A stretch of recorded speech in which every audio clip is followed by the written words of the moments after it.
A razor, a hunger that leaves us aching. So many of us feel that way about love sometimes, yes? And part of what we distinguish here in Unity is this idea between the relative experience of love, which would be that emotional experience that we have, and the absolute understanding of love. So in my mind, that relative love has a little L, and the divine L has a capital L, to differentiate the difference between the love that we get to experience, but that is changeable and mutable.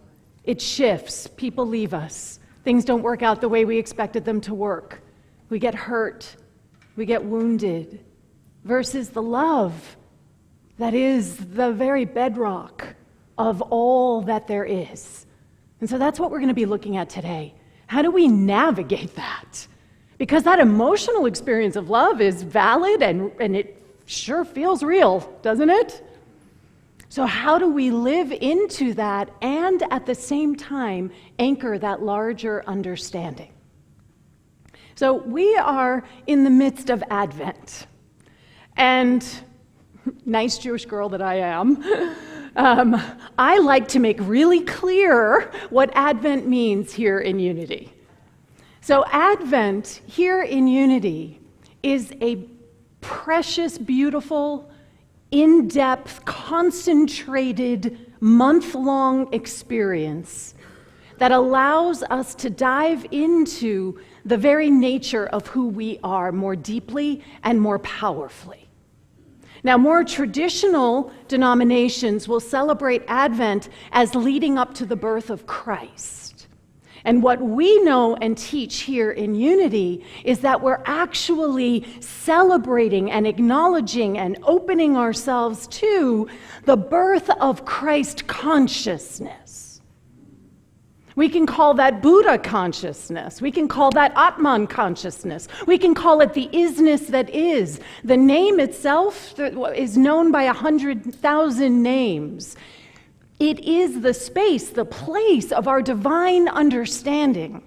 And if you think of Advent, as I tend to think of it, as this spiral that is leading us, always leading us to a greater revelation of the truth of who we are.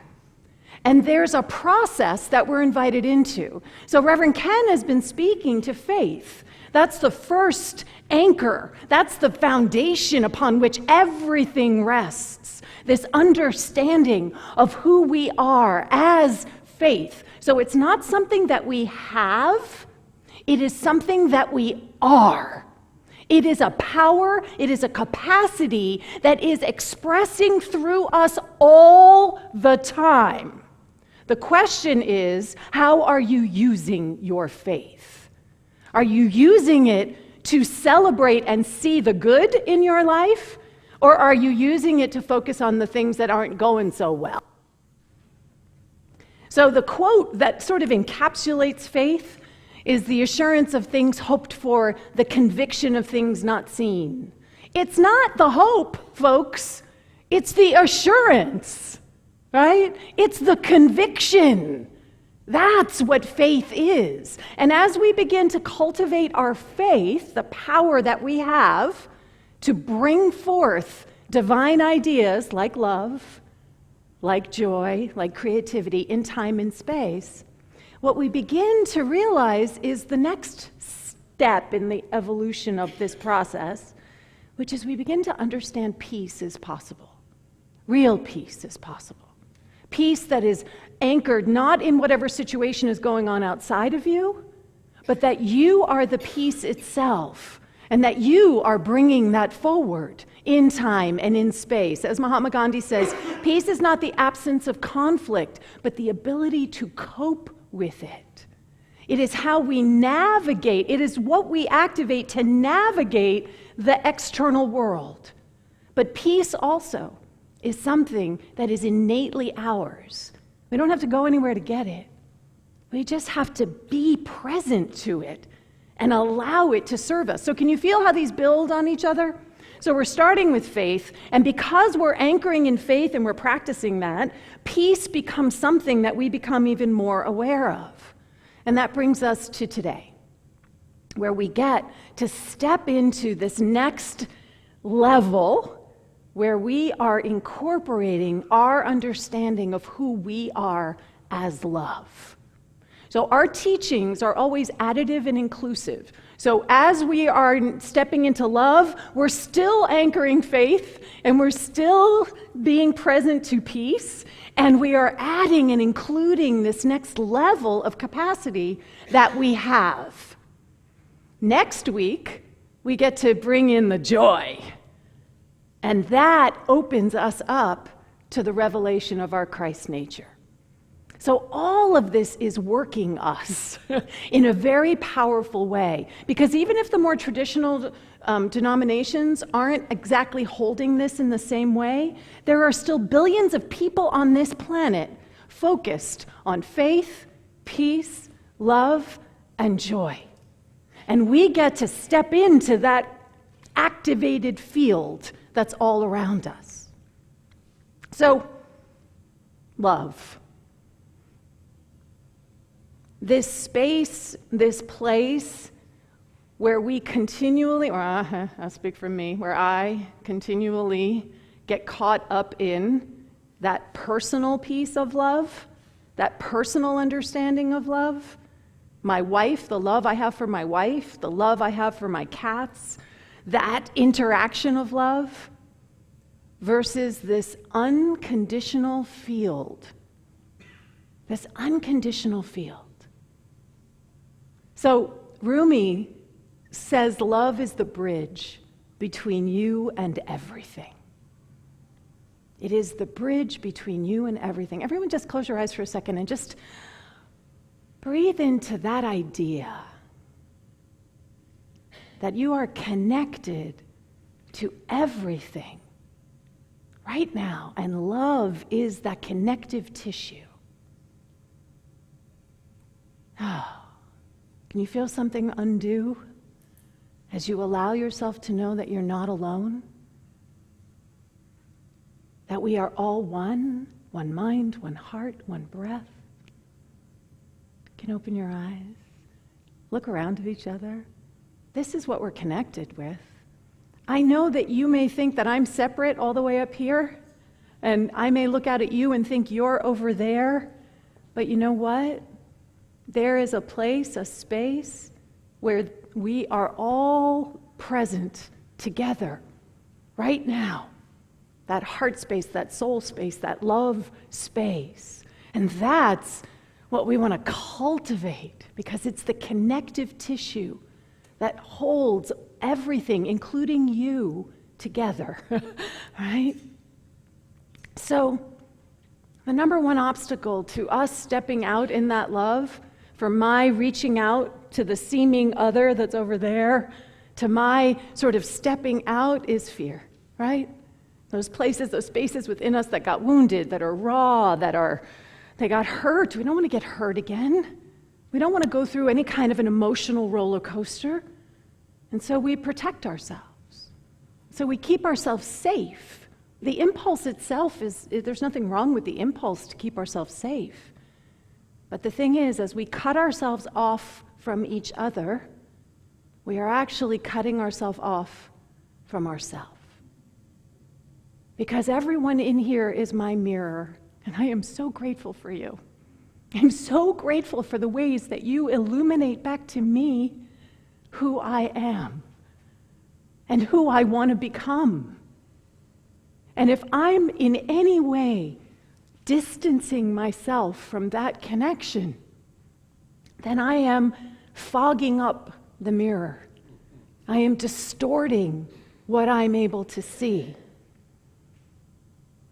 So in Unity, we have an expression around fear, which is that we call it false evidence appearing real. It's something that seems to be so true and so clear. My uncle is a right-wing Republican who believes in Trump, and I have all kinds of evidence around that that's hurtful to me. False evidence appearing real. That's the surface understanding of love. That's not the true understanding of love. And I want to bring this up right now because it's the holiday season, right? And we're all in this love and we're all in this field. I was listening to people singing downstairs and just feeling the connection and you know what? It can be really easy in here. Not always, but it can be so much easier in here, in this sacred community. And then you walk out of here and you step out into the world. And even scarier at the holiday season, you step out into your family. Right? And there's all kinds of pressures that get applied at this time of year that we don't actually necessarily step into all year round. False evidence appearing real. This idea that there is anything out there that is going to hurt you or harm you or endanger you. On the core of your core, at the root of your root, there is nothing that can harm you because there is no thing that is actually outside of you. And yet it's really hard sometimes, right? It's really hard to sit across from somebody who holds completely different perspective on something that is very near and dear to your heart, that really matters to you personally. How challenging is it to be able to show up in love, to see past the seeming differences? It's so hard. So I want to introduce you to somebody. You may or may not know who Rain Dove is. So Rain Dove is a non-binary model, and they prefer the pronoun they, though they are very fluid. They are very open around what their understanding of gender identity is. I love how they describe themselves as a gender capitalist representing human in fashion, film, and activism. And Rain does these lovely sort of this is all from his Instagram, which is really cool if you want to check it out. They are not just taking photos of themselves as this sort of masculine persona or as this feminine persona. With this particular picture, what they then did was go around dressed in the masculine attire, and they asked people on the street, how much money do you think I have in my savings account? And people said that in the male attire, that they had between $15,000 and $20,000 in savings. And then they walked around in the female attire, and they asked the exact same question, and people said that they had between $500 and $1,000 in savings. And they are challenging this understanding of gender, of how that's a huge impact. You change your attire, and your actual quote-unquote seeming value drops so precipitously. So they are challenging these ideas, and that's part of what they are doing with how they sort of move and show up in the world. And I would imagine you can understand that there's a lot that gets directed at them that isn't necessarily filled with love on their Instagram account. And so there's an exchange that I want to share with you, and Ken and I just can't resist, of course, being the actors that we were. So I'm going to have Ken come on up here. I'm going to read it. We're going to read it as if we are the voices. To play with the whole idea of messing with the gender binary thing, Ken is going to be the mother, and I am going to be Rain Dove.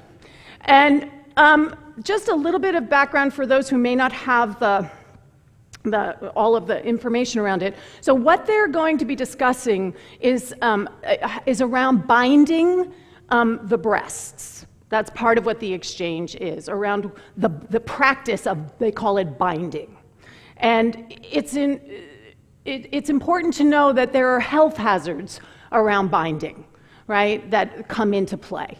So, Ken, you're going to start us out. My child is sick due to you. Oh no, did I give them the flu? No, mental problems. She wants to be a boy. Did he tell you that? She asked for the strap thing for her chest for Christmas. They may not be wanting to identify as male then. Many people wear binders and still identify as female or non-gender. How are you feeling about it? Does it feel a bit heavy? My child hates her body because of perverts like you, is how I feel, if you must know. I can imagine it must feel a bit like they're rejecting you when they reject parts of their body.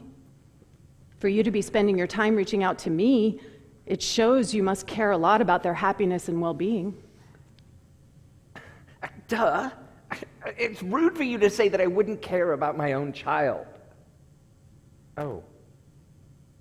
Wait. You said I do care. Yeah. I am not going to be this absent cell phone millennial parent and neglector. They're lucky to have someone so willing to protect them and be present. I mean, tech really has made a dent in family relationships, hasn't it? Refreshing to hear a millennial say that. Well, it's true. So what did you say to your kid about getting them a binder? No, obviously. I'd love to suggest you get one, especially because you're a caring parent. I'll even hook you up with a great site for them. No, I refuse to support my child in hating her body. And I'm not a bad parent because of that. I didn't say you were a bad parent. I said you were a caring parent. The reason a binder is great is because they're a medically much safer option than alternatives your kid might be turning to when you're not around. Binding with ace bandages, tape, and even torn fabric, it can lead to broken ribs, lacerations, lung deformation if the material isn't stretchy. And why would she do that to herself? There are many reasons people may want to bind, from gender dysphoria to social discomfort. It may be confusing to you and even feel painful to witness, but if you push them away when they're expressing vulnerable truths about themselves, it could lead to self-harm and even an environment for suicide. Would you rather have your child in your life or gone forever? A little piece of medically approved fabric can literally save their life, one that you clearly adore and care about. I want her alive and happy.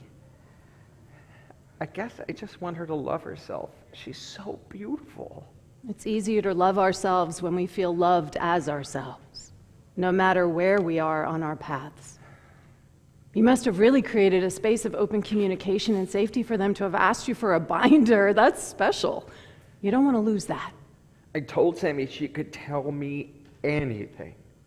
That's beautiful. And Well, Sammy did. Well, will a strap hurt her? If you make sure to use it safely with consideration for the length of time it's worn and the way it's made, it will not. I'd love to recommend at GC2B, they make amazing ones and will walk you through the usage. Bless you. If I have more questions, can I ask you? Always. The key is that there is a safe space for you to find how to make a safe space for Sammy. I'll help as much as I can because I know you care so much. I'm doing the research on the bindings. We'll chat later. Thank you very much for talking to me through without being angry. I just want her to live a life she loves. That's all. I know. You do. So do I. XX. XXX.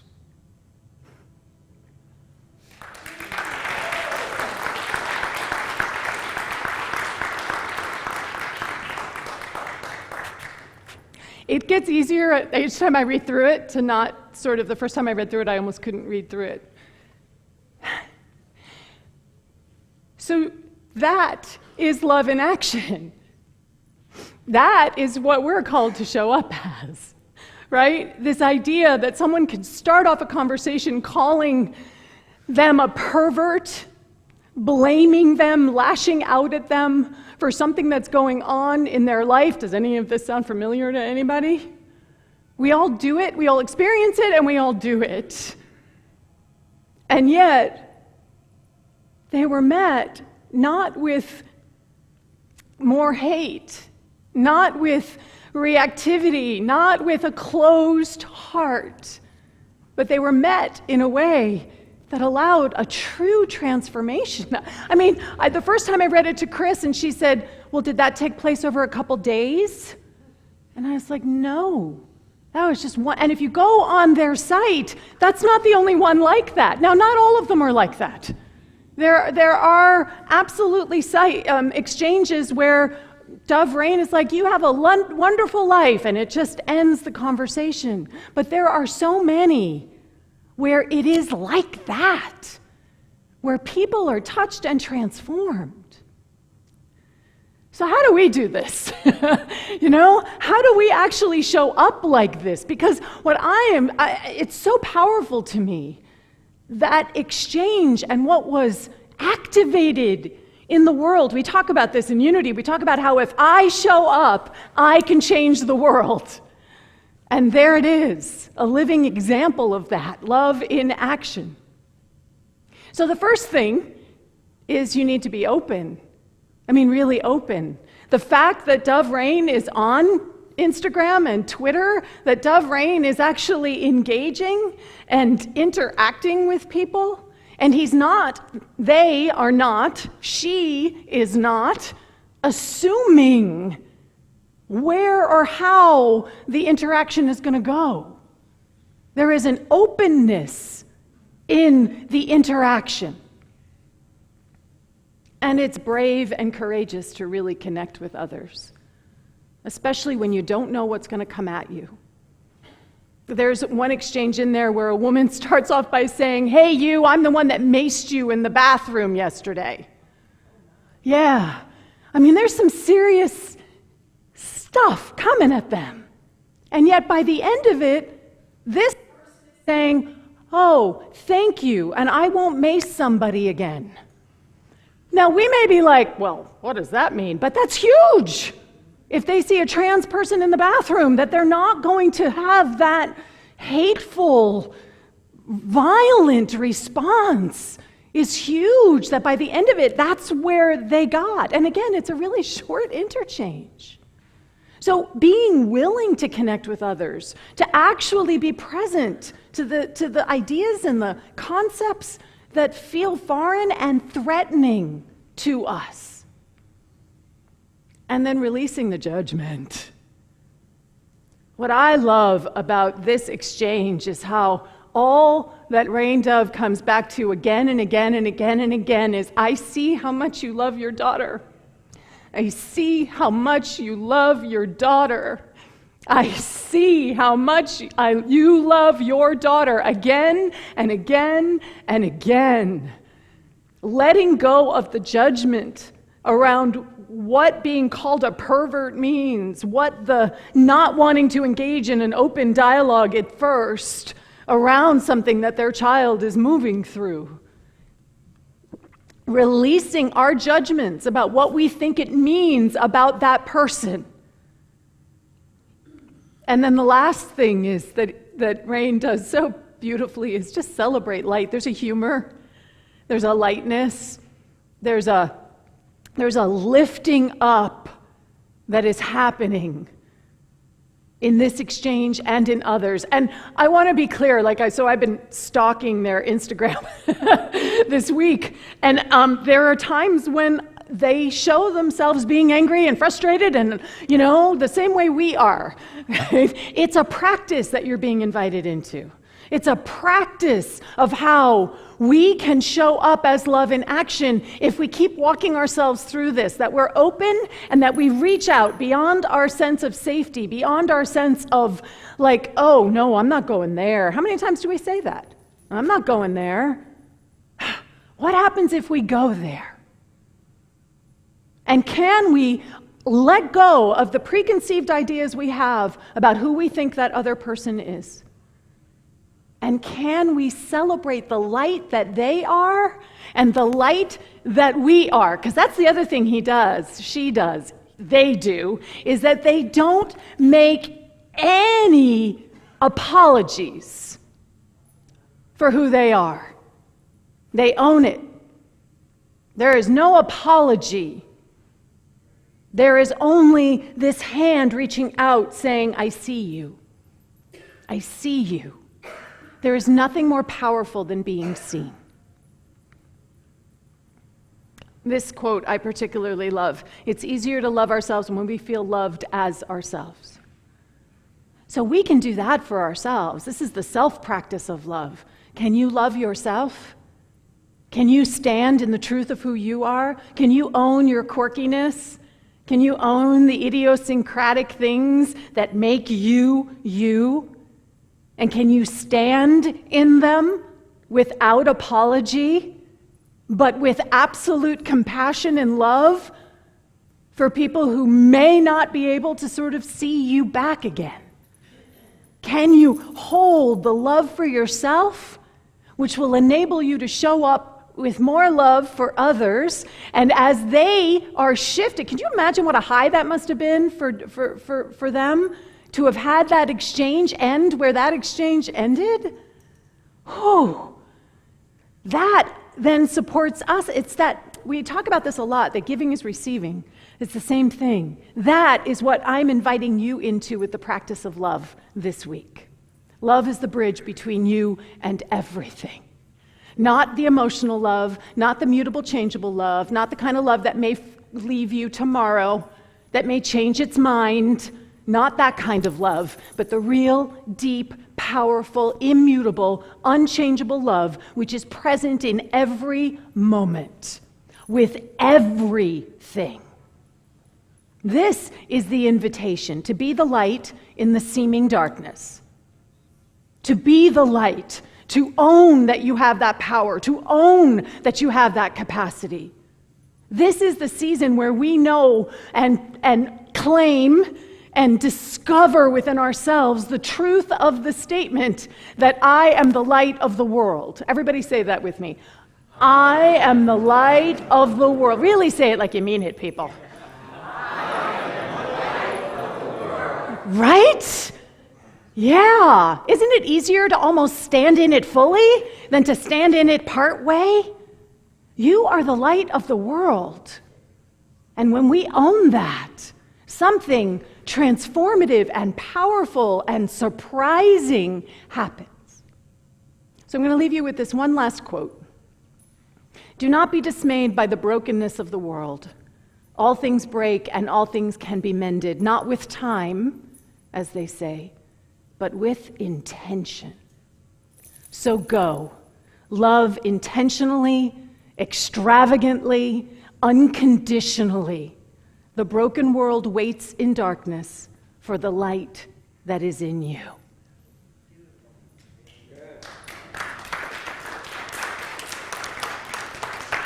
So let's take this into our time of meditation.